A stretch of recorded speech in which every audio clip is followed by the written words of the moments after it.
my grandfather passed away when I was 9 years old. We were never close. In fact, the few memories I have of him were filled with pain and confusion. I often felt left out from the rest of my family, and when he passed, so did my connection to my dad's side of the family. Earlier this year, I traveled back to Pakistan for the first time in 11 years.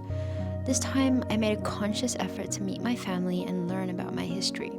It was a kind of distance that meant reunions were more like introductions, where I had to ask people how we were related as if our DNA wasn't made from people who loved each other and fought for our existence. To bridge the gap, the cousins and I planned a road trip to Kashmir during peak winter, where snow was knee-deep and mountains were alive and endless. Everyone was worried with the lack of clothes I had packed, determined I would freeze to death without their intervention. So, my auntie gave me her scarf, another her blazer, and my cousin his duffel bag. In this bag, I found an old blue windbreaker.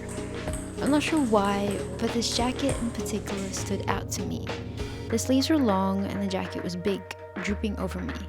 When I put it on, it felt familiar, comforting. I brought it with me. The days blurred into long drives filled with stories of our parents' childhoods and meeting my grandparents' extended family, trying to stitch together a family tree that seemed to sprawl in every direction. Not that I was complaining. Kashmir itself felt like a memory folded into mountains. The roads curled up around valleys dusted in snow, pine trees standing like quiet witnesses to everything that came before us. The air was thin and sharp. Everywhere you looked, the landscape shifted. Frozen lakes and peaks that disappeared into their own mist. Houses on mountains that looked like stars at night. Even in silence, the place spoke. We played Uno at 3 a.m. and openly cheated. Played in the snow and argued about who got the window seat. Spoiler, it was always me, and fought like old siblings would. At night, when the cold dropped below -10 degrees, we slept shoulder to shoulder like it was the most natural thing in the world.